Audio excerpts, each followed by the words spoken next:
profesor, sacerdote, obispo de San Cristóbal, profesor, sacerdote, obispo de San Cristóbal, que más a presidente, primer vicepresidente de la Conferencia Episcopal Venezolana, pero sobre todo una excelente persona y mejor amigo y un tipo honesto, que dice lo que realmente piensa, a pesar de que más de una vez se ha tenido que meter en problemas, porque cuando uno dice lo que piensa, en fin. Bienvenido, Mario Moronta. Gracias, Napoleón. Un saludo a ti, Ángela, y a todos los tuyos desde aquí. Pero Monseñor Moronta, yo no estoy acostumbrado a llamarlo Monseñor, sino Mario, pero bueno. No, por mí no hay problema. Típico niño malo de colegio de curas, soy yo. Mira, Monseñor Moronta está muy preocupado. Y lo que ha escrito en las últimas horas empieza así: con mucho temor y temblor a ustedes, hermanos, compañeros, amigos, les ofrezco estas reflexiones. Ciertamente reflejan una angustia, no solo mía, sino de muchísimos. No soy un politólogo, sino un pastor y un ciudadano. Las hago desde esta condición. Perdonen si no es lo que esperaban. Ojalá esté equivocado. Siento que no lo estoy. Quizá hay mucho que precisar. Pretenden estas ideas ser un cauce para seguir reflexionando y asumir el reto que se nos coloca ante nosotros. Ya no hay tiempo que perder. Se refiere a lo que está sucediendo, y creo que fue justamente el actual Papa quien dijo que está llegando a su final la civilización judeocristiana. Es decir, que muy posiblemente los nietos de la mayoría de las personas que nos están viendo ya no le recen a Jesús, ni a Dios, ni a la Virgen María, ni a la Virgen del Valle, que hoy es el Día de la Virgen del Valle, porque el islamismo se está apoderando ya de buena parte de Europa, ya de buena parte de los Estados Unidos, y lo que está sucediendo en Venezuela es aún más grave, porque claro que hay musulmanes, maravillosas personas, adorables, amplios, ¿no?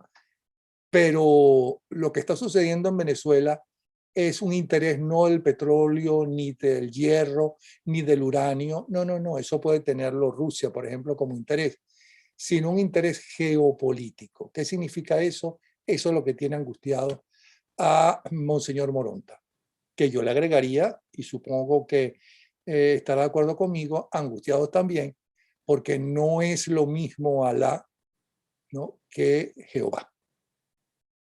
Bienvenido, Mario Moronta. Gracias, Napoleón.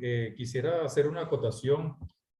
Este escrito que ha circulado en los últimos días es un escrito que, bueno, yo compartía con un grupo de personas que estábamos reflexionando, y este es un escrito no de ahora, sino de hace unos meses atrás, cuando empezamos a sentir las luces de alarma de algo que ya se venía preparando, y es toda esta, dijéramos, a mí no me gusta utilizar la palabra islamización porque podría oler como una especie de guerra entre religiones, sino más bien esta politización o este deseo de tomar a Venezuela como una punta de playa desde el punto de vista geopolítico. Hace muchos años, hacia el año 2012 aproximadamente, ya mucho porque aquí el tiempo corre rápido, ¿no? En una reunión de los obispos y luego en una reunión con algunas otras personas, yo planteé el problema de la presencia de iraníes, no tanto por el problema, dijéramos, de proselitismo religioso, sino porque estaban ellos haciendo una presencia de influencia sociopolítica en el campo militar, en el campo de las fronteras, y también con una penetración en el campo de lo económico. Y a mí me respondieron que a los iraníes no había que tenerle pánico ni miedo, que había que tenerle miedo a los cubanos. Yo dije, pues, ciertamente que hay que tener precaución con todos, pero ahora aquellos que negaban esta o reclamaban diciendo que yo estaba exagerando, ahora no saben qué hacer ni cómo reaccionar frente a la presencia muy grande de, bueno, no solamente de iraníes, sino de otros grupos que incluso ahora ya están comenzando a hacer un proselitismo religioso, como hemos visto en algunos videos que han circulado en los últimos días en Caracas y en algunas partes del país.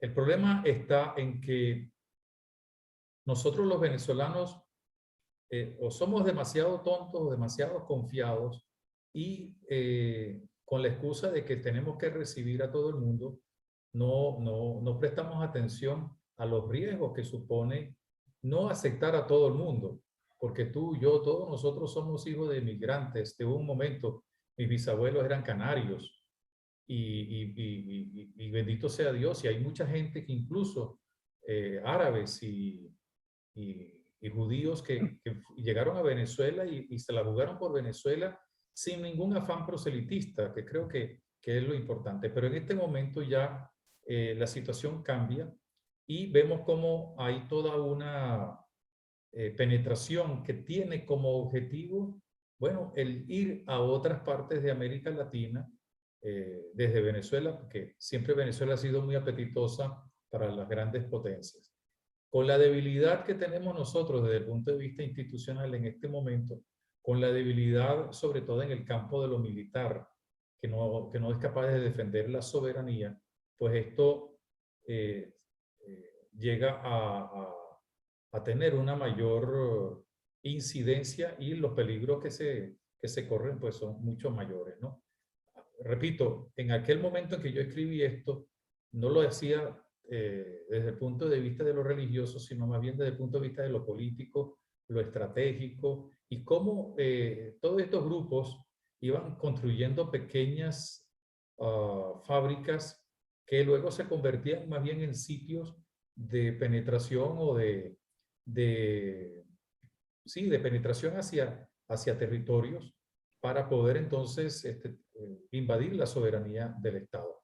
Frente a la ingenuidad de los venezolanos, frente a la inoperancia de los políticos, tanto del chavismo como de la oposición, que nunca han visto nada malo en este tipo de cosas porque ellos piensan en otras cuestiones.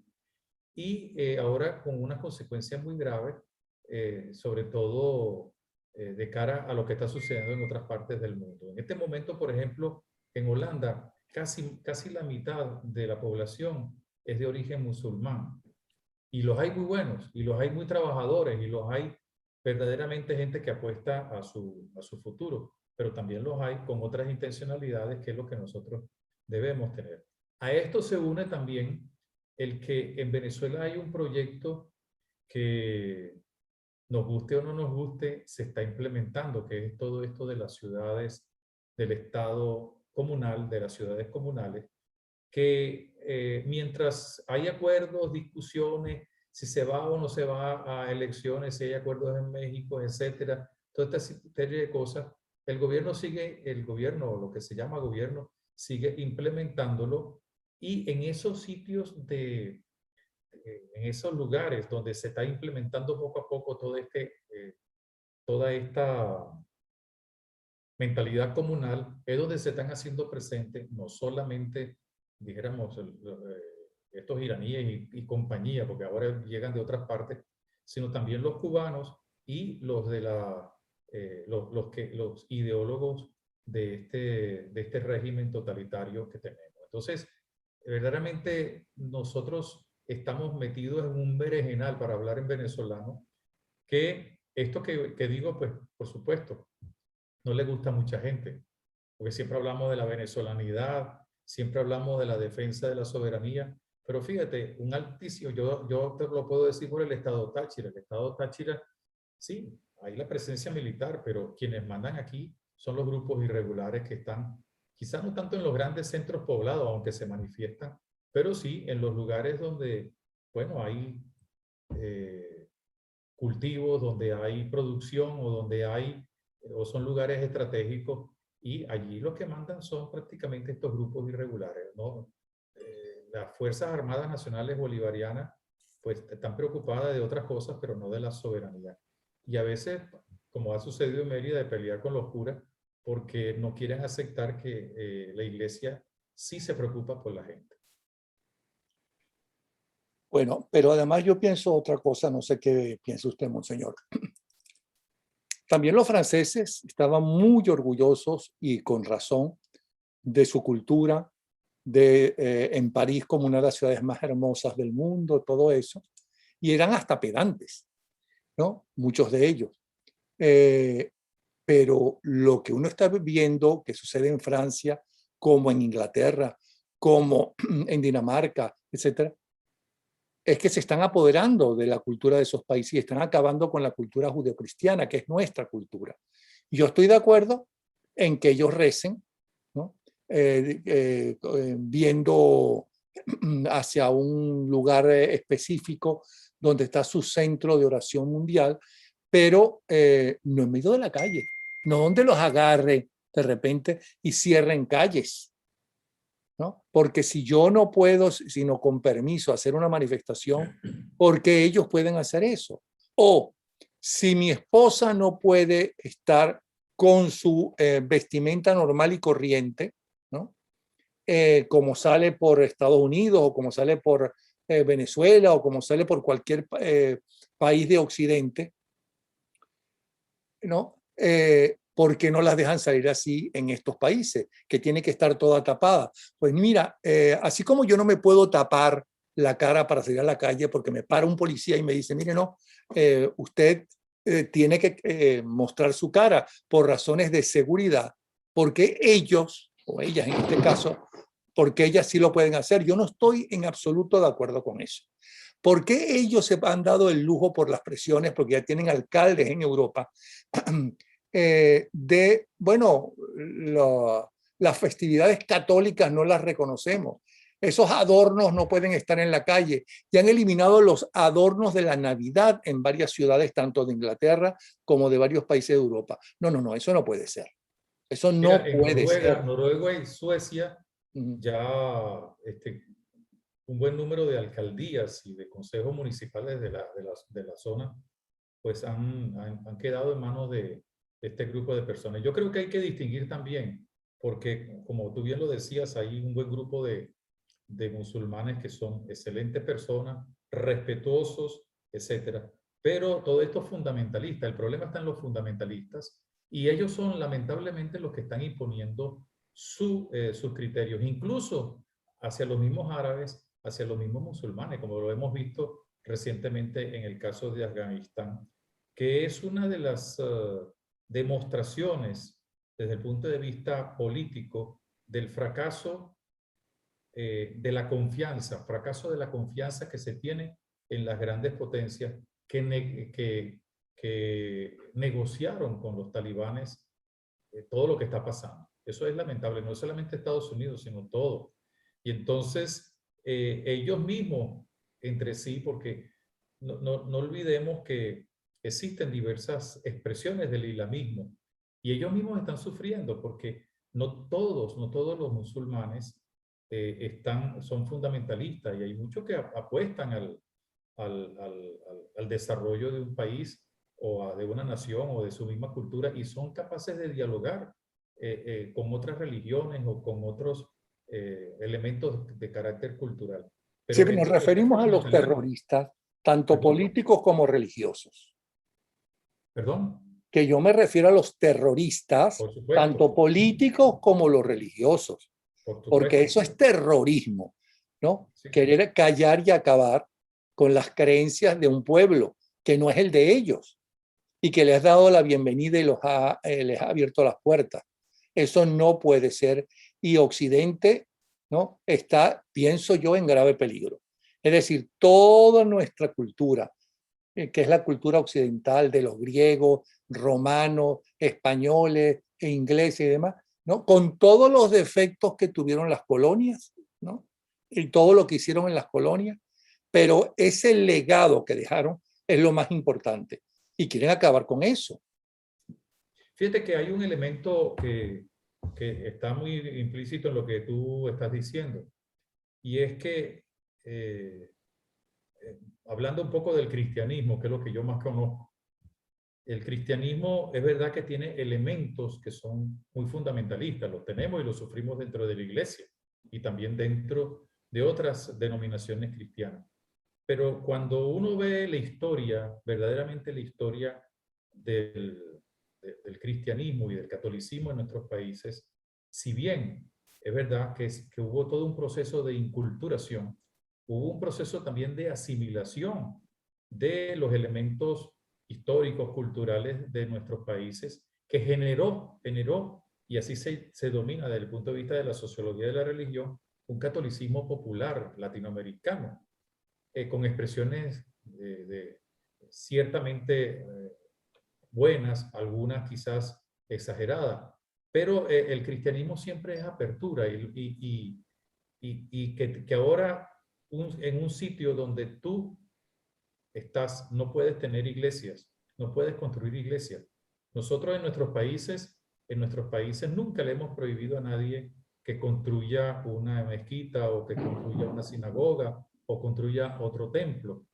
Pero en los países, sobre todo en algunos países como Arabia Saudita y Afganistán, ahora no se puede de ningún tipo de religión, porque ellos, repito, son los fundamentalistas los que piensan así. Y esto es sumamente peligroso porque además de que elimina la posibilidad de una inculturación, no solamente del cristianismo, sino de eh, otras corrientes, tanto filosóficas como teológicas, pues en el fondo terminan creando un nuevo tipo de esclavitud que va a devenir, acuérdate de mí, va a devenir en una conflagración mundial de reacción de la misma gente con una característica, a mi modo de ver, y es lo que está sucediendo aquí en Venezuela, prescindiendo de los políticos, prescindiendo de los que en el fondo negocian, porque lo que les interesa es el poder y un puesto. Y entonces van a surgir nuevos liderazgos y ojalá que nunca lleguemos, ojalá, así lo pido yo a Dios, que no lleguemos a la violencia, pero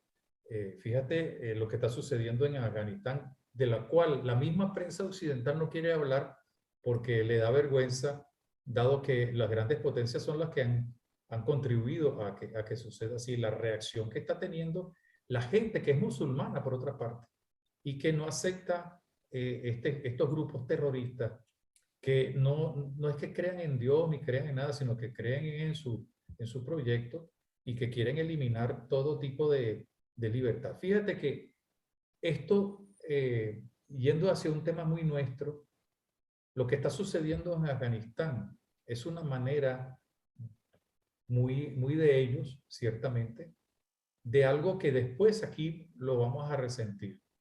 Es la eliminación de todos los valores democráticos, los valores fundamentales, sean occidentales o no occidentales, sean del corte que sea, pero en el fondo fíjate que es una eliminación de los derechos de la mujer, de los derechos de las comunidades, son solamente ellos lo que piensan y lo que hacen. Y eso es lo que está proponiendo en este momento toda esta propuesta de la comunalización, que no es lo mismo que comunismo.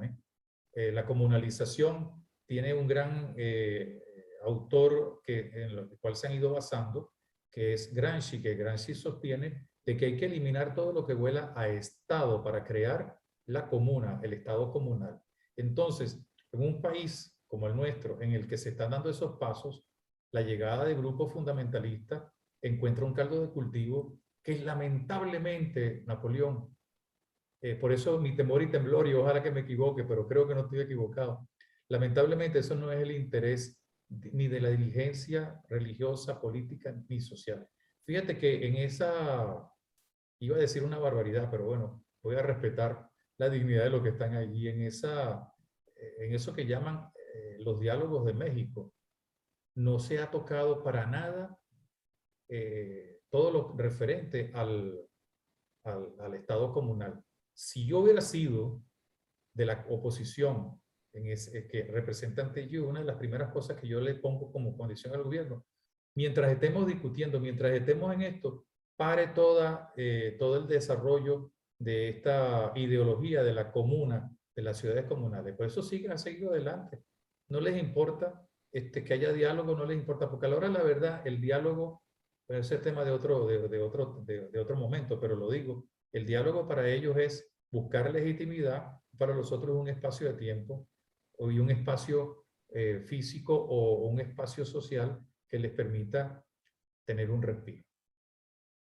Bueno, por otro lado, yo quisiera, como ya hemos hablado, de que veo que ese desarrollo del venezolano, desde Juan Vicente Gómez, ¿no?, que hizo que todavía existiera Venezuela y que hoy exista Venezuela, porque acabó con todos los caudillos y se convirtió, es verdad, él en el único caudillo. Hay que estar en el tiempo, en el lugar. Pero empezó a unir las diferentes regiones de Venezuela con esas carreteras. Muy poca gente sabe, estoy hablando de gente joven, que para ir desde cualquier parte de los Andes o del Zulia a Caracas, por aquella época, a principios del siglo XX, todavía había que ir primero a Curazao, ir desde el Zulia hasta Curazao y de Curazao por mar llegar a Caracas. Después vino todo lo que hemos conocido, López Contreras, Medina, etc. Todos esos gobiernos y todos esos gobernantes, buenos, malos, regulares, porque nadie es perfecto, pensaban en Venezuela. Y el pueblo fue creciendo, especialmente en cuanto a cultura y sanidad, desde los años 50 en adelante. Pero yo estoy viendo que en los últimos 20 años, especialmente en los últimos 15 años, ha aumentado la pobreza, de una forma notoria, ¿no? La ranchificación continúa y no es lo mismo vivir en un superbloque, como cantaba Simón Díaz, ¿no?, que vivir No, Simón, hacinados. perdona, no era Simón Díaz, sino su hermano, José Lo. No, Simón Díaz Canel, no, es que yo vivo en superbloque, Bueno, tú eres más viejo que yo, lo sabes, ¿no? bueno, sino hacinados y además con el poder del narcotráfico en el barrio, bueno, y en el país. ¿Qué es lo que está pasando? Estas generaciones que hasta hace poco eran orgullos para nosotros los venezolanos, le acabo de confesar que acabo de conocer a Luciana Pérez, que está trabajando nada menos que en la Casa Blanca y nada menos para la comunidad latina en la Casa Blanca, por citarte la más reciente. Esta nueva generación, ¿en qué piensa con esta invasión de cuánta brujería hay? No es que el venezolano no crea en brujería desde hace siempre, ¿ok? Pero esto que se ha formado ahora, estos paleros, este tipo de cosas, ¿cómo lo ve la Iglesia Católica? ¿Cómo lo ve usted? No metamos a la Iglesia Católica. ¿Cómo lo ve Moronta? Mira, yo veo dos o tres cosas en esto, ¿no? La primera, tengo que ser muy sincero, nosotros tenemos una gran responsabilidad porque en un momento dado, en el tiempo histórico venezolano de la Iglesia, pues nos confiamos pensando que somos mayoría, bueno, con lo que estamos haciendo, etcétera, y quizás dejamos a un lado una cosa que es fundamental, que es la formación de un liderazgo, no solamente en lo político, también en lo social, en lo religioso. Y eso lo estamos pagando ahora las consecuencias, con la gran ventaja, y perdona, quizás no lo digo por falsas humildades ni por soberbia, es que la iglesia tiene una capacidad también de conversión y de análisis y de autocrítica, que ha llegado a momentos y ha habido espacios en los últimos años en el que hemos pensado, bueno, tenemos que cambiar de actitud. Y por eso en los últimos 7, 8 años, quizás más o menos, el mismo discurso de la conferencia episcopal va en otra línea. Mientras antes estábamos preocupados de la dirigencia, que es necesario estar preocupado, pero es que ahora el discurso es, estamos con el pueblo, estamos porque somos parte del pueblo. Y eso nos ha llevado entonces a fortalecer la presencia. Ahora bien, junto a esto no negamos que además de cierta tendencia que ha siempre existido en Venezuela por la búsqueda de lo esotérico, etcétera, ha habido también una invasión de algunos centros de estos que mueven el palerismo. En el año, ya te voy a decir, en el año 87, yo participé en un estudio que hizo la Conferencia Episcopal sobre la presencia de las sectas, y los paleros en Venezuela no llegaban a 100, 200. Ahora hay paleros por todas partes, porque eso forma parte también de una estrategia política de uno de los centros de influencia para minar algo que es que rompe la unidad de un país, como es el hecho religioso. La presencia, la influencia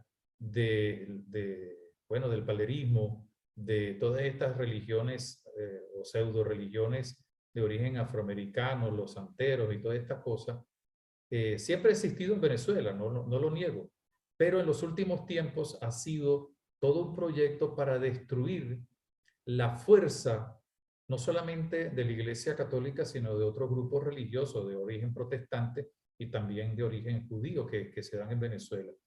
Y por eso eso hay que verlo como una estrategia para romper la unidad del pueblo que está siendo atendido por la gente. Lamentablemente, Napoleón, hay una gran influencia de estos grupos en, en esferas de poder, no solamente del gobierno o lo que llamamos gobierno o el oficialismo, sino también de la oposición. Porque, bueno, es la religión de la seguridad, yo quiero tocar a Dios, yo quiero manipular a Dios, etcétera. Eso es tema, sería interesante hablar sobre eso en otro momento, pero es todo un proyecto para destruir. En los años 70, en Estados Unidos se creó lo que llamaban el proyecto Horizonte, proyecto Amanecer, que era para destruir la unidad de la iglesia con la influencia de grupos de carácter evangélico pentecostal, y lograron su efecto, porque como la iglesia era la única institución que defendía a los pobres y que defendía, dijéramos, todo ámbito de libertad frente a la opresión de todos esos pueblos de Centroamérica, se hizo todo un proyecto, y ya vemos cómo en Honduras más del 60% de la población es de origen o de creencia evangélica. Es un efecto de esa estrategia. Bueno, esto del palerismo, sí, de los santeros y toda esta brujería y todas estas cosas, con el debido respeto que me merecen todos ellos, pero es es todo un proyecto que también tiene que ver con la eliminación de lo que verdaderamente une, que es la influencia de la iglesia, sobre todo en el campo de los más pobres, los más necesitados. Y hay una tercera cosa también que creo que es importante, que forma parte de nuestra preocupación. Y en este momento, aun cuando sabemos que es cuesta arriba, aun cuando sabemos que tenemos que correr y que no es una cosa para pasado mañana, sino para mediano y largo plazo, pues estamos intensificando la formación de líderes, no solamente políticos, no solamente sociales, sino líderes en otros campos, porque la única manera de poder salir de esta pesadilla es con un nuevo liderazgo, pero un nuevo liderazgo no se construye por decreto, no se construye de la noche a la mañana, o no se construye con 5 o 6 promociones de sociología o de doctrina social de la iglesia en cualquiera de nuestras universidades. Eso implica meterse dentro de la población. Yo te puedo poner un ejemplo muy personal y muy local. En Venezuela a nadie le interesa, por ejemplo, los migrantes, que es un tema bien duro y bien, como dicen los italianos, scotante, bien quemante, o sea, porque primero son hermanos nuestros. Y con el trabajo que hemos venido haciendo, con la ayuda también de algunas organizaciones de fuera y de dentro, y organizaciones que tienen que ver con la movilidad, apoyados por la Santa Sede en este campo, fíjate que nosotros hemos logrado ir ganando un espacio y ya tenemos un buen número de hombres y mujeres de todas las edades que están trabajando en la atención de migrantes.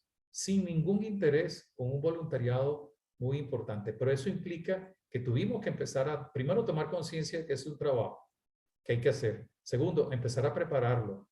Prepararlo en todos los sentidos, desde el punto de vista científico, vamos a hablar así, pero también desde el punto de vista de la moral, porque reciben palos y reciben críticas y bueno, también los tientan con las bolsas CLAP y los tientan también con propuestas de corrupción. Entonces yo creo que por ahí van las cosas. Primero, insisto, asumimos nuestra responsabilidad, pero no nos ponemos a llorar, sino que trabajamos para recuperar el tiempo, no dijéramos que se ha perdido, pero que otros han empleado.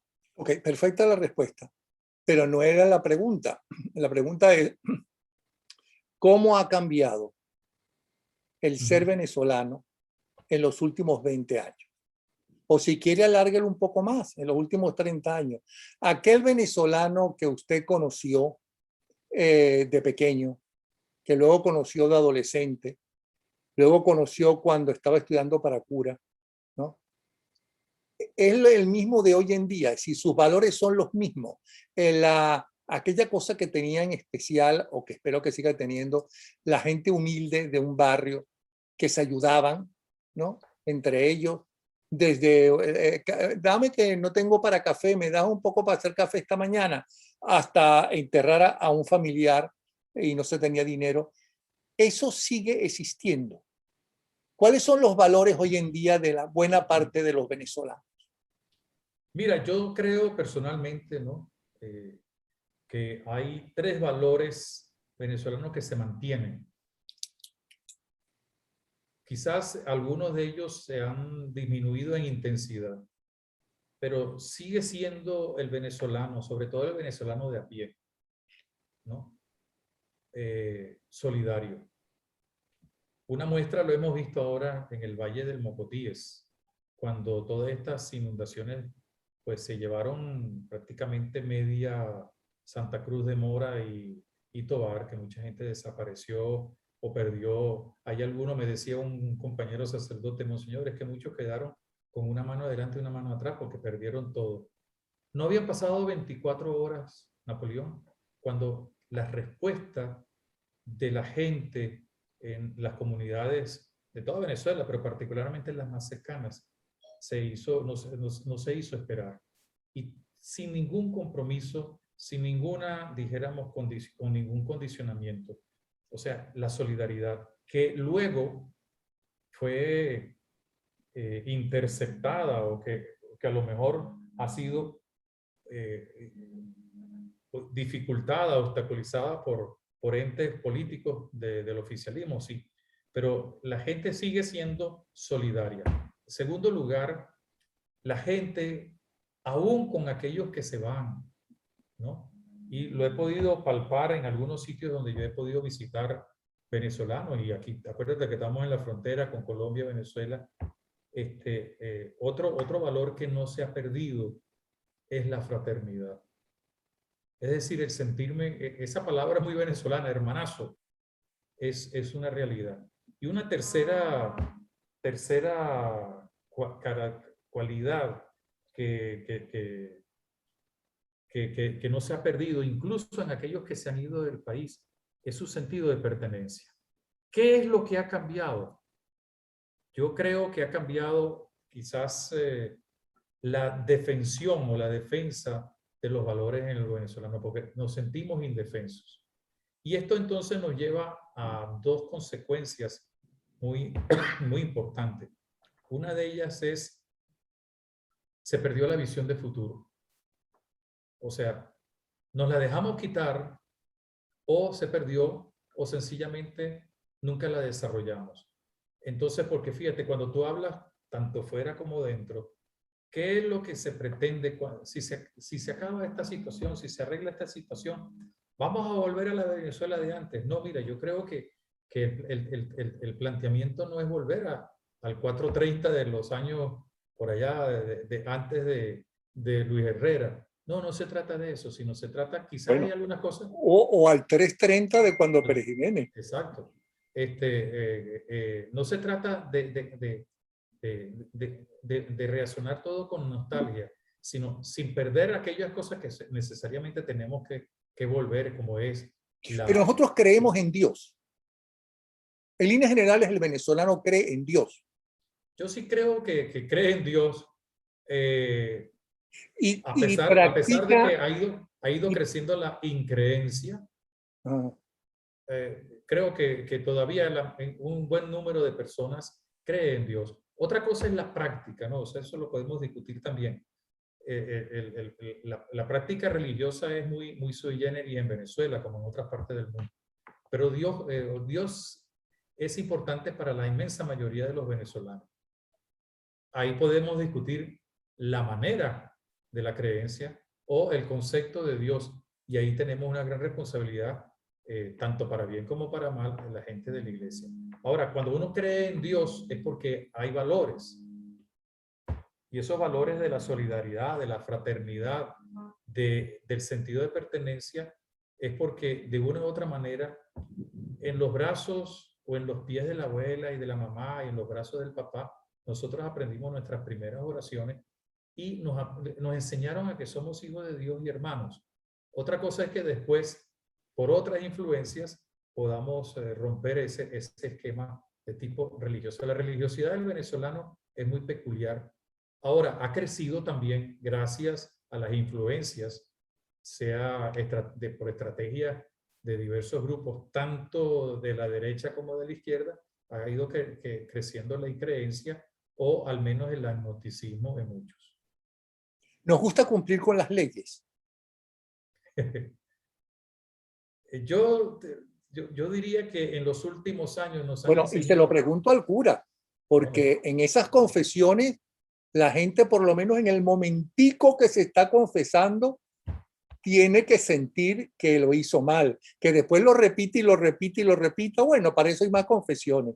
Para eso está el cura ahí esperándome. Mira, yo voy un poquito más allá. El problema que tenemos es que desde hace muchos años, de los años 70, cuando se empezaron a eliminar los valores humanistas de la educación, se empezó a introducir el pragmatismo, y cosas que no eran tan del venezolano se convirtieron muy del venezolano, ¿no? ¿Cuánto hay para eso? Ponme donde haya, como dicen las viejitas o los viejitos aquí también. Mira, coléate porque no seas tonto. Pero Esa todo eso son cultura, pecados para un católico. pero eso es pecado. Eso es porque Claro. eso forma parte, es una de las consecuencias de la corrupción, de la mentalidad de corrupción. Y una de las cosas más terribles es la mentalidad laxista de un relativismo ético. Es decir, bueno, mira, tengo que ser corrupto porque si no contrabandeo, si no vendo gasolina a un precio mayor, si no matraqueo, tú hablas con cualquier policía, guardia nacional o funcionario público, aquel que no matraquea, pues o lo castigan o lo cambian o es considerado un tonto. Y la misma gente, mucha gente lo deja. O sea, bueno, hay un audio, perdona que te interrumpa, ¿sí? hay un audio impresionante de una juez que dice por qué ella tiene que matraquear.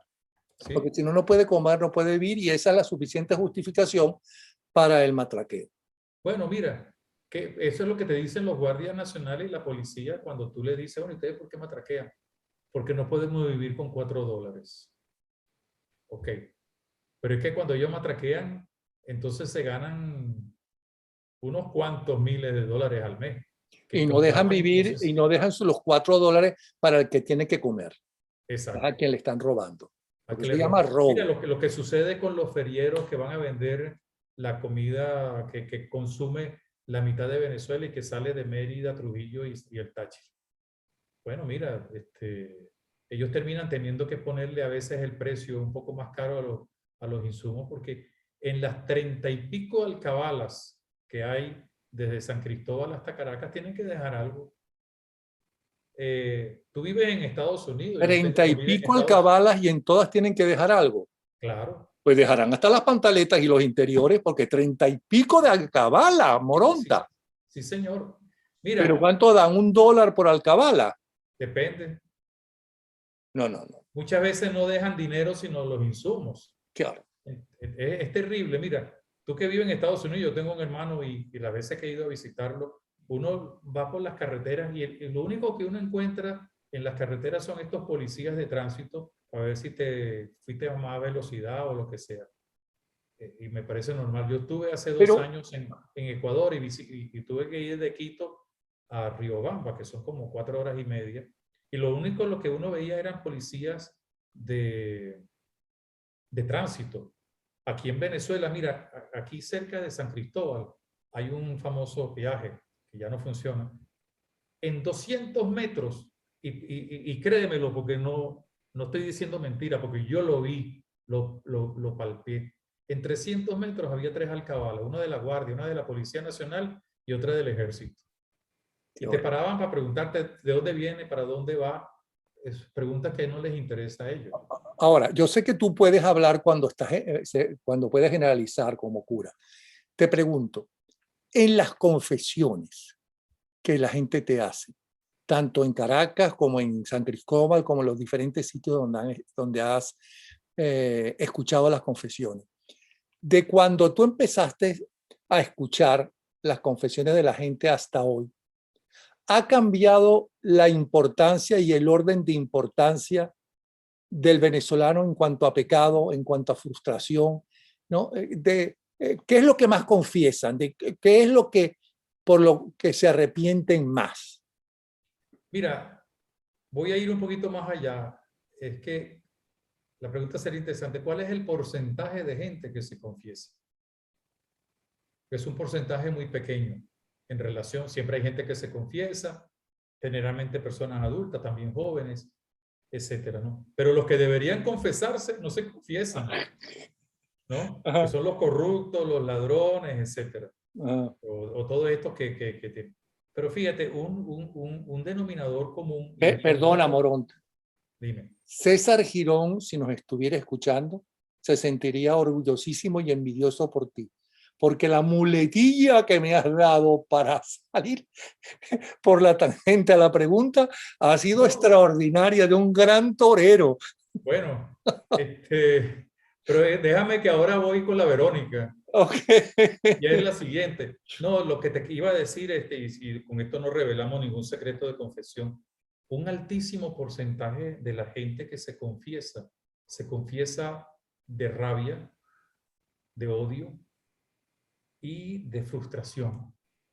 Amén de los pecados normales, pues, mira que si tuve un mal pensamiento, que yo peleé con no sé quién, o que fui infiel a mi esposo, a mi esposa, pero la gente que se está confesando, se confiesa, hay una gran, dijéramos, tendencia a decir que tienen rabia, que sienten indefensión, que quisieran, si pudieran asesinar, asesinaban, ¿no?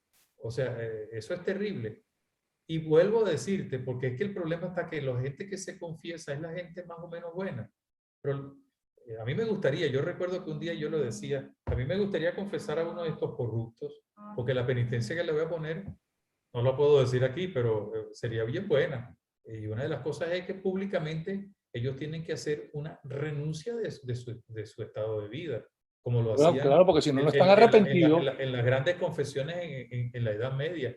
Yo renuncio públicamente, pero muy bien sabemos que eso no se da, ¿no? Y luego, tú hablas con mucha gente, eh, no con los grandes corruptos, porque con eso casi no se habla, no, porque no te dejan, pero con aquella gente que ya está cayendo, que se ha acostumbrado a hacer y dice, no, señor, pero es que tenemos que vivir de esto. O mire, eso es normal, eso lo hace todo el mundo.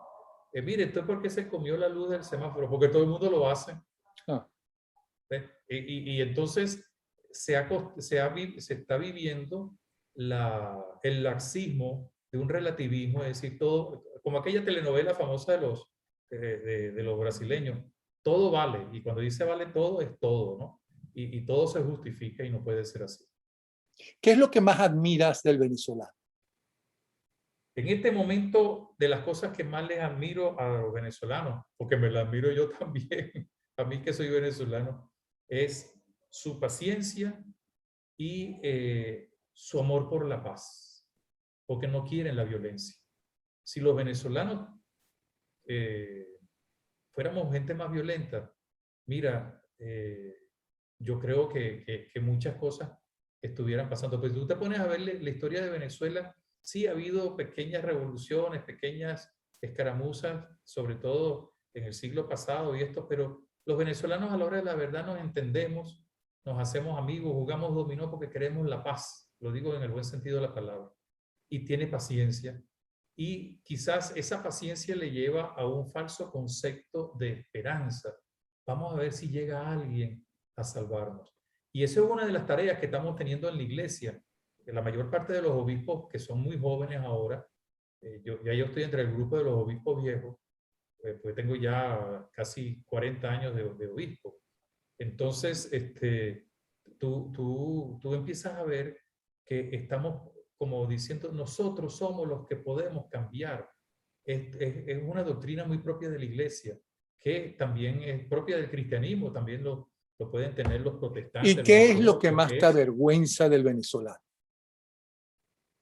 en este momento del venezolano o de algunos venezolanos.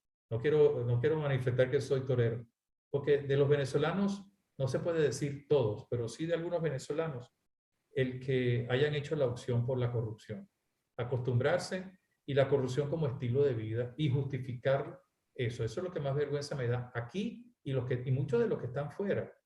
El pájaro bravismo, el, el, el, el, el, el querer todo, justificarlo todo, el que, y me van a perdonar la expresión, que yo sé que no la debería decir, pero como una vez lo dijo don Arturo Larpietri, es que tú recordarás que incluso hubo una famosa marcha La en ese marcha de los tiempo, ¿no? pendejos. La marcha de los pendejos. Aquí el bueno es el pendejo. Y no puede ser que a ti, a mí, con todas las deficiencias y pecados que podemos tener, porque todos somos pecadores, nos digan que somos pendejos porque no robamos, porque no somos corruptos.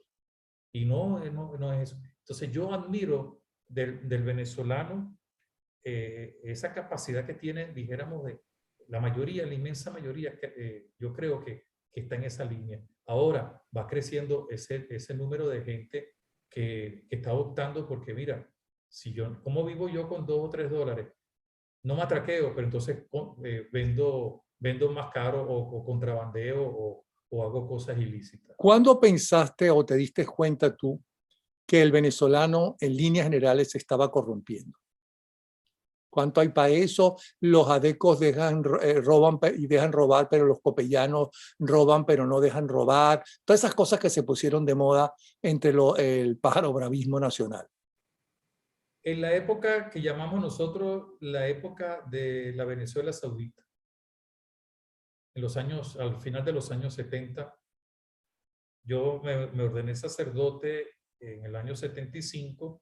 Tuve que ir a trabajar a varios sitios muy duros. Yo estuve en Cuba, Estado Miranda, y luego en Guarenas. Y empecé a ver cómo ese pájaro bravismo, cuánto hay para eso. Y te voy a dar una anécdota. En Guarenas había un gran señor, don Helio Pulido, que en paz descanse, que fue un prefecto muy reconocido, muy honesto. Y cuando él dejó de ser prefecto civil, o jefe civil, él regresó a su casa con su mismo trabajo y más de uno de los que incluso eran miembros de la iglesia decía, don Elio es demasiado bueno, es demasiado pendejo, con el perdón de la expresión, porque fíjate, terminó y se fue a su misma casa, no construyó otra casa, no se valió de su, de su posición.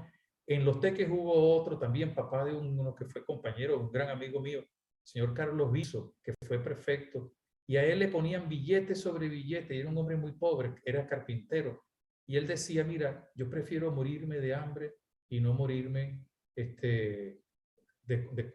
corrupto. Y él nos hablaba, porque ese compañero mío estaba en el seminario y él nos daba charlas. Bueno, el ejemplo de mi papá, el ejemplo de tu papá, el ejemplo de todos los nuestros que nos Perdona, enseñaron. ¿Ah?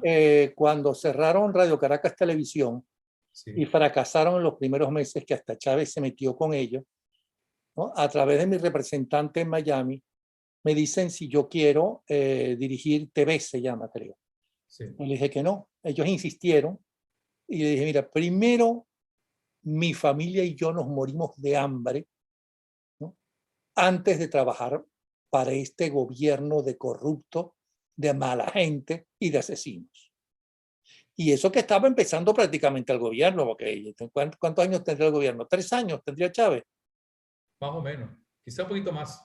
4 o Sí, 5 debe ser años. un poquito más porque él empezó a apretar las cosas, sobre todo después del 11 de abril, a su regreso, que no sé por qué lo dejaron regresar, Ahora pero fíjate, tú recordarás, y eso es una expresión que nosotros incluso en las conversaciones que teníamos cuando yo estaba de obispo auxiliar de Caracas, que muchas veces lo repetíamos, ¿no? El común de la gente que decía, mi papá, ¿no? Mi papá nos decía, pobres pero honestos, pobre pero honrado. honesto, honrado. Sí. Y yo voy a, si te voy a mencionar algo. Mi mamá, cuando nosotros regresábamos del colegio, a los 3 varones nos revisaba los bolsillos del pantalón. En parte a ver si teníamos alguna cosa, un hierro. Mi hermano le gustaba recoger muchos tornillos y todas estas cosas, pero para ver si había algo que no era conveniente o dinero. Y una vez recuerdo que mi tío, que era taxista, nos dio la cola y me dio 2 bolívares y mi mamá me lo dijo, ¿esos 2 bolívares de qué son? No, que el tío Salvador nos lo dio y esperó a que viniera mi papá y mi papá nos sentó, diga la verdad, ese es mi tío Salvador. Entonces fuimos él y yo a donde el tío Salvador y mi tío le dijo, mira, yo puedo hacer con mi dinero lo que quiera. No, no, yo lo que quiero saber es si tú se lo diste. ¿Por qué? Porque yo estoy confiando en mi hijo. Y mi papá decía, si usted es honesto, usted será alguien en el futuro. Mario, Ujú. ¿cuántos años ya llevas de cura? Desde De el año cura, no de 70, obispo, no de monseñor. no, de sacerdote yo me ordené el 19 de abril del 75. Tengo 46 años de sacerdote. Voy para 47. ¿Y cuándo empezaste a dejar de sentir la soledad? Porque estudiar en un seminario significa apartarse de la familia. Claro que la puedes ver, no sé si los fines de semana, pero ya después cada vez es más lejana la familia porque tienes otra familia que es la iglesia, que son la gente de la iglesia. ¿No te sentías Sí, especialmente en la noche muy solo? no, hay 2 tipos de soledad, ¿no? La soledad, vamos a decir, humana y la soledad institucional. La soledad humana, sobre todo en los primeros años, yo fui párroco en Guarenas, estaba yo solo y sí, la gente, pero llegaba a las 8 o 9 de la noche y uno se quedaba íngrimo y solo y hasta el día siguiente. Y eran los momentos en que uno tenía, bueno, que pensar, planificar, pero uno no, mi papá y mi mamá vivían en Los Teques, tenían a mis hermanos todavía, no se habían casado y pues tenían, mi papá de vez en cuando se iba conmigo, ¿no? Pero yo, por mi temperamento, yo siempre traté de buscar, no dijéramos lo que dicen los psicólogos, alibi, como una especie de, de, de algo me colmara la soledad, sino ese sentido de amistad y de vivir compartiendo con familiares, con amigos de la misma parroquia. Pero después viene la soledad institucional, que quizás es más difícil, y es la que comencé a vivir, sobre todo como obispo, no tanto auxiliar, sino obispo ya en Los Teques, y es y de aquí, y es la soledad de la incomprensión frente a temas que tú tienes que plantear o decisiones que tú tienes que tomar, ¿no? Y bueno, mira, eso implica 2 exigencias. Uno, pues madurar y aprender a vivir eso. Y uno se apoya también, ¿no? Desde el punto de vista religioso en la oración y en los buenos amigos con los que uno va muchas veces hasta desahogándose, ¿no? Y compartiendo todo los problemas que uno va teniendo, ¿no? Por ejemplo, aquí en el Táchira a veces uno se siente solo frente a, bueno, las amenazas que uno va teniendo, muchas veces veladas, cuando uno toma una posición. Afortunadamente, los sacerdotes y la mayor parte de la gente lo apoya a uno cuando uno toma alguna una postura o una Pero toma ¿qué de le posición. importa a los narcotraficantes que te apoye Dios, la Virgen María, la Virgen del Valle, que vuelvo a repetir, hoy es su día, que te apoye media Venezuela? Y no les importa ese apoyo. Si tú eres No, un peligro para ellos, van y te matan, punto. no solamente los narcotraficantes, sino también los grupos irregulares. ¿Eh? Yo he recibido ya varias amenazas, estando aquí en el Táchira, de algunos grupos irregulares, de los paramilitares concretamente, que me han dicho que debo callarme porque les estoy molestando.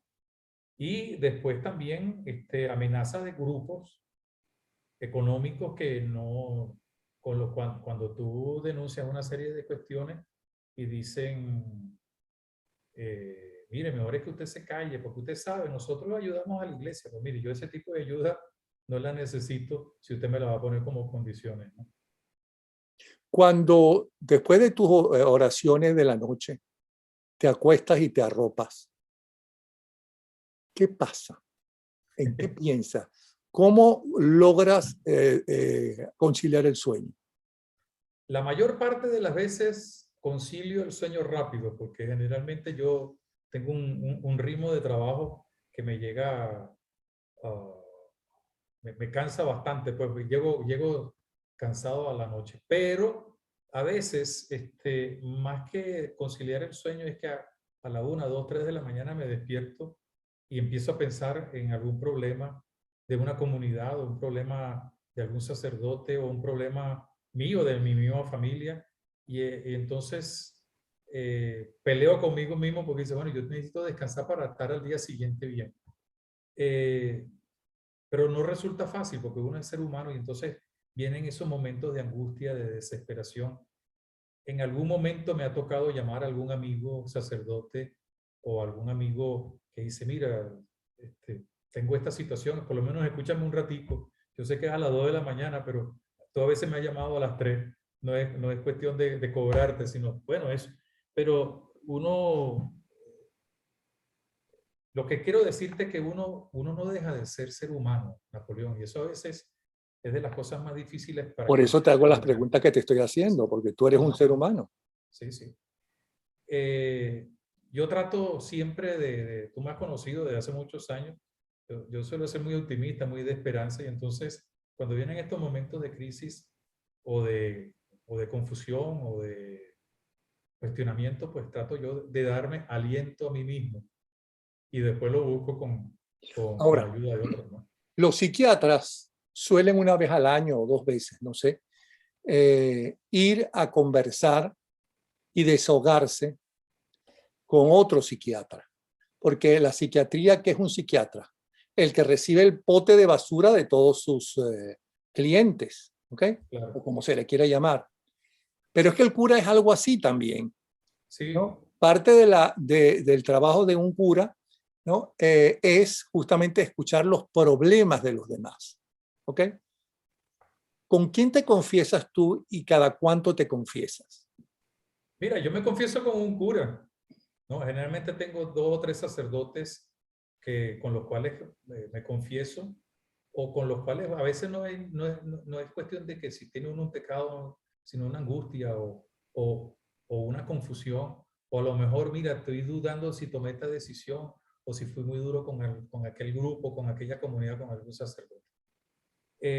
Lo normal, lo que nos aconsejan a nosotros, los padres espirituales, los teólogos, es que sea más o menos una vez, por lo menos una vez al mes, mes y medio, que uno pueda tener esta situación. Pero también todos los años nosotros tenemos los retiros espirituales, y en esos retiros espirituales uno tiene la posibilidad tanto de hablar como de escuchar.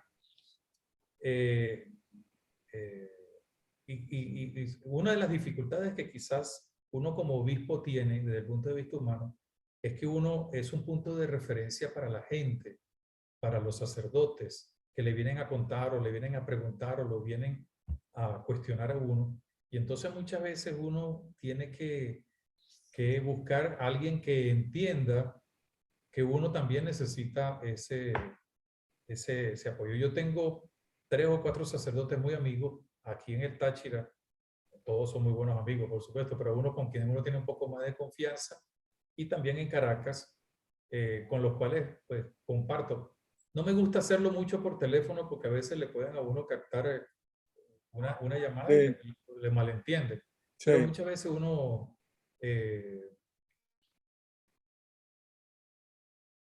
¿Aló? Se quedó congelada la imagen. No sé si me desde el estás punto de vista, escuchando. dijéramos, y humano. Fíjate, yo tengo un buen amigo médico, buenos amigos médicos, verdaderamente aquí y en Caracas. Y uno de ellos, muchas veces yo le digo, mira, yo lo que necesito que tú me escuches tal cosa. Y él tiene paciencia, me escucha y entonces me da una solución que tiene que ver con algo médico, o sea, alguna recomendación médica. Pero en el fondo yo le digo, mira, ya yo me, lo más importante es que me escuchaste y eso es fundamental, ¿no? Porque la gente a veces necesita de alguien que lo escuche con paciencia ¿Cuándo y fue con la cariño. última vez, si es que hubo última vez o una primera vez, en que por algo, una gran injusticia, pensaste en dejarlo todo y tener una vida normal y no eclesiástica? Oye, una pregunta. Yo nunca me he arrepentido de ser sacerdote. Eso sí te lo puedo decir, ¿no? He vivido momentos más difíciles, momentos más bonitos, momentos incluso en la época de estudiante, porque uno cuando está estudiando, siendo sacerdote, pues se genera, dijéramos, una rutina que lo cansa a uno, ¿no? Pero yo nunca he tenido, digamos, he tenido crisis ciertamente de todo tipo, pero no para dejar el sacerdocio. Ahora, sí ha habido momentos de confrontación con posturas de la iglesia o posturas de la sociedad o incluso de mi misma familia que me ha provocado mandar todo para el carrizo. ¿Cuándo fue la última vez en este momento? Me pones a pensar y a lo mejor esta noche por culpa tuya no duermo pensando cuándo fue esa vez, ¿no? Pero sí me ha pasado. Ahora, ¿qué sucede? Yo mismo me aplico lo que yo aconsejo a los demás, ¿no? Valórate qué es lo más importante y valórate no por lo que diga la gente o por lo que quiera fregarte la gente o por lo que quiera molestarte la gente, aunque sean curas, obispos, cardenales o lo que sean, lo que te puedan molestar, o familiares también, sino ¿qué es lo más importante para ti? Eso siempre trato de resolverlo, ¿no? Ahora no te contesto más claramente porque es que verdaderamente me agarras de sorpresa, pero esta noche seguro me acordaré de ti cuando no tenga duda. Por Me quite el último, sueño. dos últimas preguntas que yo creo que la gente está esperando. ¿Cuál ha sido el mayor pecado de la dirigencia de oposición? Ya sabemos todos los pecados de la narcotiranía, ¿ok? Ya sabemos cómo han logrado dividir al venezolano y especialmente a la oposición, que muchos de los opositores, primero, me perdonas la vulgaridad, le echan mierda a Guaidó, ¿no? Que a la narcotiranía. Le dan importancia a las grandes meteduras de pata o no, ¿no? De los dirigentes de oposición o de algunos de ellos, más que a Maduro, y uno piensa, bueno, pero el enemigo no está en Miraflores y en Fuerte Tiuna, yo no entiendo, ¿ok? ¿Cuál crees que ha sido el mayor, llamémoslo pecado, en líneas generales, porque yo no me gusta decir que todos son iguales porque no lo son, ¿ok? De la oposición hasta Yo creo ahora? que el mayor pecado es, y lo están demostrando ahora, es haberse olvidado de que son pueblo y haberse olvidado del pueblo. Y es un pecado que se está arrastrando desde hace muchos años. Pero Y Moronta, pues, ojo, sí, que yo tenía un gran amigo que fue mi mano derecha en Radio Caracas Televisión y luego en Televen, porque fue líder de Acción Democrática, ya no estaba en AD, y en los barrios, ¿no? Y me decía, mira, primero se fueron los políticos del barrio, los dirigentes de barrio políticos. Después se fueron los dirigentes católicos.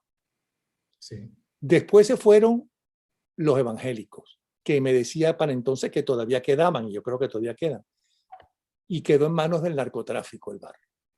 Cuando se necesita enterrar a un familiar, ya no tienen al cura católico, su hermano católico, allí, o porque murió, o porque lo sacaron de allí por inseguridad, por lo que fuera.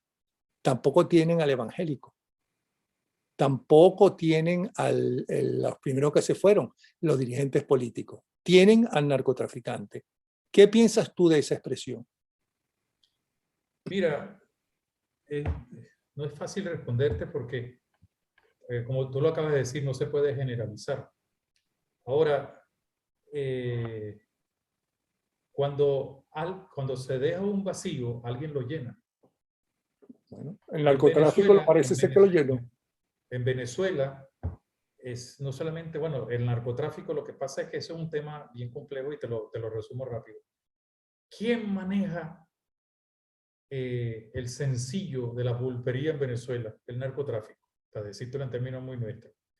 Por ejemplo, ¿quién controla el contrabando? ¿Quién controla todo el sobreprecio del petróleo y de la gasolina en la frontera y en toda Venezuela? ¿Quién controla una serie de cosas en Venezuela? El narcotráfico. ¿Y a qué se debe eso? A que se dejaron los vacíos, se crearon vacíos. Tú bien lo dijiste, y yo lo dije también al principio, que la responsabilidad de la iglesia, que ahora estamos empezando a retomar nuevamente, y por eso cuando tú ves que en los barrios o en los sectores empiezan a crearse nuevos dirigentes desde el punto de vista social, a partir de lo religioso, lo cual no significa práctica religiosa, que es otra cosa, sino desde lo religioso, pues también ellos empiezan a ser perseguidos, ser malentendidos, ser incomprendidos. ¿Por qué? Porque el pueblo necesita no caudillos, sino líderes. Pero andan buscando caudillos más de uno. Y no hablo del pueblo, hablo de ilustres ciudadanos de la clase media y alta que andan buscando su dictador, ahora de derecha. Siempre votaron por partidos socialistas, pero entonces ahora descubrieron que todos los socialistas son comunistas y entonces hay que buscar la extrema izquierda. No la centro derecha, sino la extrema derecha. Sí, por eso mismo, o sea, yo recuerdo que hay una de las mejores definiciones de liderazgo es de un señor, un sociólogo americano, Baker. Él dice, líder es aquella persona que me lleva a donde yo quiero ir, pero que yo no puedo llegar solo. Ese liderazgo no existe en Venezuela. Y que además uno sienta que trabaja para uno, que trabaja para la gente, que trabaja para el ciudadano, que es un empleado de uno, no que uno, ¿no?, es un devoto y un esclavo de ellos. Y hay otra cosa, el líder no está pendiente si va a llegar o no va a llegar a la alcaldía, a la gobernación, a Miraflores, a la silla de Miraflores. No le importa eso, porque el líder crea liderazgo. Yo siempre suelo poner un ejemplo muy venezolano, con todas las limitaciones que hay, y a algunos que no les gusta esa persona. Yo lo menciono, que es el maestro Abreu. Ay, por favor, ¿hay alguien que no le gusta al maestro Abreu? A más de uno no le gusta. Con todo lo que ha hecho por Venezuela y por la juventud. Pero ese es un modelo de liderazgo, porque claro, él creó liderazgo y él, las veces que podía, acompañaba a Dudamel, pero no era él el que dirigía la orquesta, era Dudamel. Y Dudamel lo reconocía y lo reconocía todo el mundo. Y el primero que aplaudía era el maestro Abreu. Él creó un liderazgo. Eso es lo que significa líder, crear. Y todo el mundo sabe el bien que hizo y el bien que se sigue haciendo con ese orgullo sistema. venezolano. Algún día una autopista de Caracas debería llamarse así, o varias autopistas en toda Venezuela, con esos nombres, ¿sí? con nombres como ese, o con gente que ha muerto, ¿cómo se llama?, las torturas, buscando la democracia y la libertad en Venezuela, claro, o esos estudiantes, o esas mujeres y esos hombres que salieron a la calle y que asesinaron el 11 de abril y antes del 11 de abril. Pero te preguntaba, ¿cuál crees tú que es el mayor pecado de nuestros dirigentes políticos? Bueno, el olvidarse de que son miembros del pueblo. El creerse que son más que el pueblo. Y por tanto olvidarse de servir al pueblo. porque lo que andan buscando es su prebenda, mi puesto, el que yo pueda tener un puesto en el Congreso o que yo pueda participar en determinadas cosas. Porque fíjate, con todo temor y temblor lo digo, de que están negociando en México, no se está negociando ni la apertura de las fronteras, ni la eliminación de la entrada, o sea, la posibilidad de que entre ayuda humanitaria. No, no, no. Dame un chancecito para que yo pueda participar. ¿Y por qué entonces en esa mesa de negociación, si de verdad es una mesa de negociación, no están presentes gremios de estudiantes, grupos populares, incluyendo que sean chavistas, no hay problema, pero que esté representado todo el país, ¿no? Ellos representan un sector del país y un sector minoritario del país. Entonces, el mayor pecado es ese, el olvidarse de que son pueblo y de que están al servicio del pueblo. Ayer yo pasaba una vieja entrevista, bueno, claro, tiene que ser vieja porque los dos están muertos, de Carlos y Sofía Rangel. Antes de ayer, por cierto, estuvo con nosotros pasando el fin de semana el hijo de Carlos Rangel y su esposa, que somos muy amigos. Y ellos le entrevistaron a Rómulo Betancourt. Y Rómulo Betancourt habló de la importancia fundamental de la unidad para lograr la caída o la salida de Marcos Pérez Jiménez y la importancia del pacto de punto fijo para que en los primeros años de la democracia, una vez que termina la junta cívico-militar y luego fue una junta ¿qué? Bueno, la que presidió Wolfgang Larrazábal, para que tanto los dos extremos, tanto la extrema izquierda como la extrema derecha que estaba conspirando contra el nuevo gobierno democrático, no triunfaran. ¿Por qué crees tú que nuestra dirigencia, ¿no? Cada uno con sus intereses, como tú quieras, pero yo supongo que el principal interés era Venezuela, ¿ok? No está más unida? Bueno, mira, tú lo acabas de decir, una de las causas es porque tienen sus propios intereses. Segundo... Bueno, pero espérate un momentico. Los adecos tenían sus propios intereses, los copellanos también tenían sus propios intereses, los herredistas tenían sus propios intereses, ¿no? Aparte de uno fundamental, que era, hay que reconstruir la democracia. Bueno, pero había algo fundamental. Ajá. En este momento, ese algo fundamental que está claro, pareciera no estar claro en la mentalidad de ellos.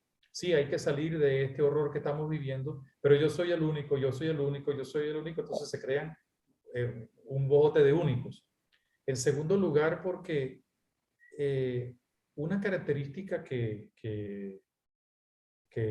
distingue en este momento a la dirigencia política, no solamente, dijéramos, de la oposición, sino del mismo oficialismo, es que hay un vacío de pensamiento, de ideología. En el mundo entero. Sí, pero se nota aquí en Venezuela. Estamos Bueno, hablando de claro. Venezuela, en el mundo entero. Sí, pero los Pero se dirigentes nota. de ahora, excepto uno que otro, ¿no? Merkel, por citarte uno, Merkel, no es ni remotamente los dirigentes de los años 40, 50, 60 y 70. Ahora, todo eso es producto aquí en Venezuela y en el mundo de un plan, llamémoslo así, como de eliminación de la educación en valores y de una educación humanista, de una educación humanista. Cuando eso se produce, pues bueno, mira, tú le preguntas a un muchacho si quiere ser político, te dice que no, pero le gustaría porque, bueno, con eso yo puedo resolver, ¿no? A mí me llama mucho la atención cuando surgen personas de cualquier estamento, puede ser político, pero sobre todo en el campo de la música o del arte, del deporte. Ahora que tenemos a Miguelito Cabrera allí dando la batalla por sus éxitos, todas esas cosas, que muchos niños empiezan a ver en ellos como un modelo, pero luego esos modelos se trastocan cuando escuchan al papá, cuando escuchan al maestro, cuando escuchan al hombre que está trabajando o a la persona que le está vendiendo algo, cuando dicen que esos no son los valores, ¿no? A mí, yo estuve viendo hace poco una serie sobre la vida de Pablo Escobar, ¿no? Ujú. Eh, me llamó mucho la atención, quise verla, bueno, por todo lo que significa, ¿no? Pero en el fondo, era una revalorización del hombre que hizo el bien a una sociedad partiendo del comercio de muerte, ¿no? Entonces mucha gente dice, no, sí, él es malo, él vende droga, pero fíjate, hizo muchas cosas buenas. Entonces, los grandes valores humanos, ¿no? Para utilizar una expresión de Arturo Pietri, se convierten en los antivalores que están destruyendo la mentalidad y la conducta de la gente. Ahí es Ahora, donde por viene la... último, porque nos van a regañar, a mí, no a ti, porque Ángela es tu cómplice. Eh, yo no le pregunto al monseñor, ni al obispo, ni siquiera al cura. Yo quisiera que como persona inteligente venezolana y conocedor de lo que está pasando tanto en la calle como en Miraflores y en Fuerte Tiuna y todos esos sitios, esta gente va a salir, ¿ok? Si cayó la Unión Soviética, evidentemente. Y si los Castro no cayeron fue por negociaciones evidentes, pero podían haber caído en un momento dado. ¿Esta gente por qué sale? Por la revuelta militar, por las peleas internas entre ellos, por el poder y por más dinero, o por negociaciones como han salido muchos dictadores que se han sentado y donde Noruega tuvo importancia en algunas de esas salidas, que han tenido que sentarse con los asesinos posiblemente de alguno de sus familiares, sentarse. ¿Cómo crees qué sientes tú no que esperas, sino qué sientes que es la salida, que va a ser la salida? Puede dar una respuesta que puede ser riesgosa, siempre en el campo de la paz, por supuesto, de la no violencia. La única manera de salir de esto es que todos tomemos conciencia y es el camino, y a ese camino le tienen mucho miedo, es el de no una revuelta popular, sino el de una reacción popular. El día porque ya empieza a verse, dijéramos, ciertas manifestaciones, el día que verdaderamente con un liderazgo compartido de lo social, de lo político, de lo religioso, se motive a una salida pacífica, aún no estoy de acuerdo, aún no voy a, a seguir esto, y el pueblo se haga sentir, es la única manera que vamos a salir. ¿Por qué? Porque la negociación hará que salga uno, pero no que salga el régimen. La negociación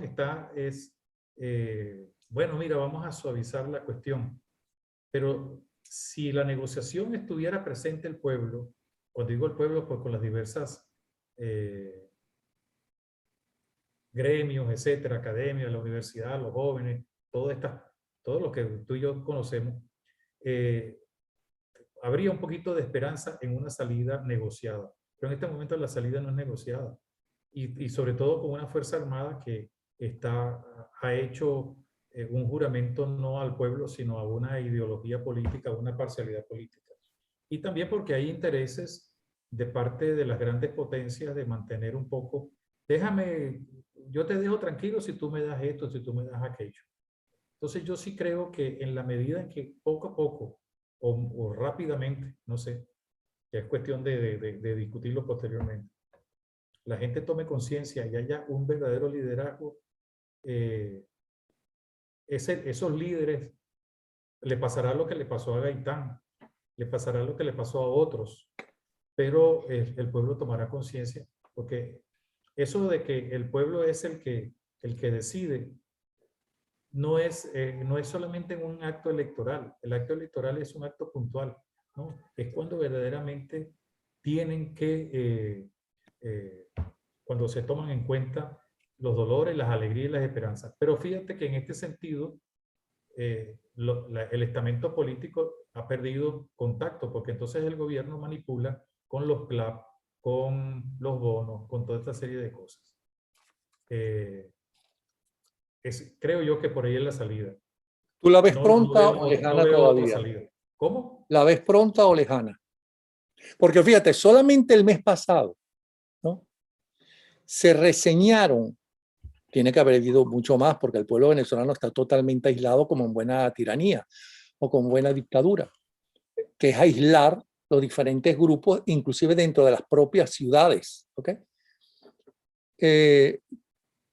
Se registraron 160 protestas, 160 en todo el país, en un país donde la gente sabe, ¿no?, que si abres la boca o que sales a la calle, de acuerdo con lo que consigas, te pueden matraquear el Guardia Nacional o sencillamente disparar. ¿Okay? ¿Tú sientes que eso que estás hablando es cercano o que todavía lleva su tiempo? Yo creo que lleva su tiempo.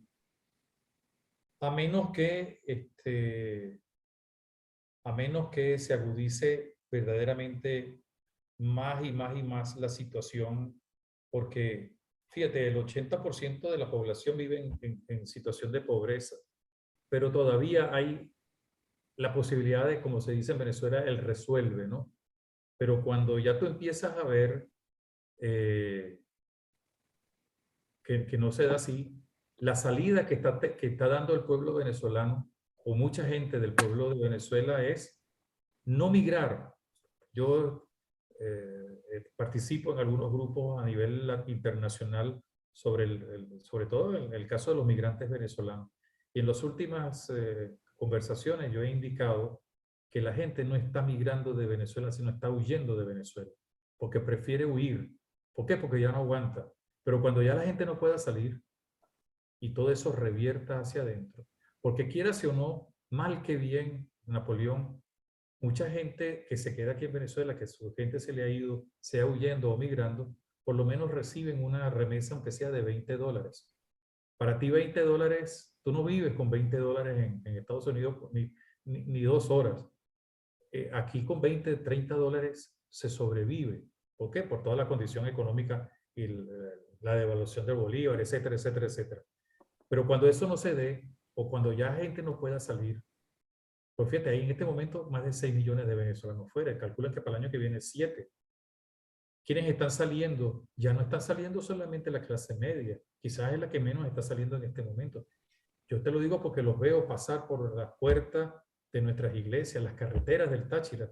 La mayor parte de la gente que está saliendo son gente muy pobre, que vende lo poquito que tiene y prefiere, cuando tú hablas con ellos te dicen, prefiero morir de hambre o prefiero sufrir al menos con un plato de comida en Cúcuta o en Bucaramanga que no tener nada aquí. Entonces eso, mientras haya esa posibilidad, es una válvula de escape, pero cuando esa válvula se cierre y a lo mejor surja un liderazgo un poco al estilo de Martin Luther King o de Mandela, que no querían la violencia, pero que dirigieron al pueblo hacia un alzamiento popular no violento, sino de rechazo y de manifestación, manifestaciones pacíficas, de huelgas generales, lo que sea, comenzará a cambiar la cosa.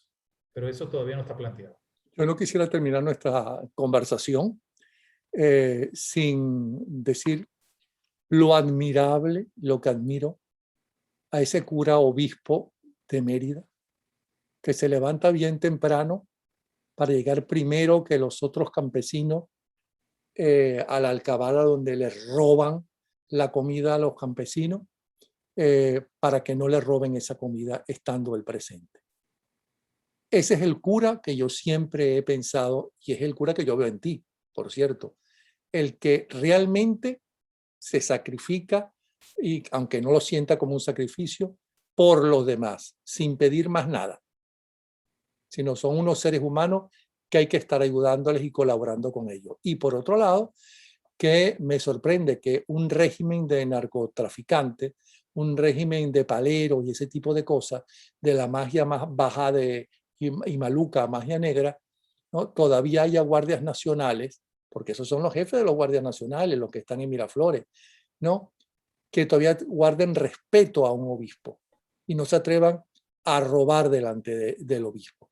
porque todos sabemos que la Iglesia Católica no está con el régimen. Habrá alguno que otro cura que esté con el régimen, como en todas partes, ¿no? Pero que la Iglesia Católica no está. De verdad quiero manifestar mi admiración también por ese obispo de Mérida. Se lo haré saber con mucho gusto, ¿Ok? señor Quique. Y a Bueno, todos los obispos de Venezuela también. sí, un abrazo. ¿Ok? Cuídate, que Dios te Igualmente. bendiga. Bueno, ya yo no me tengo que cuidar porque por fortuna ha salido un gripón espantoso que tenía.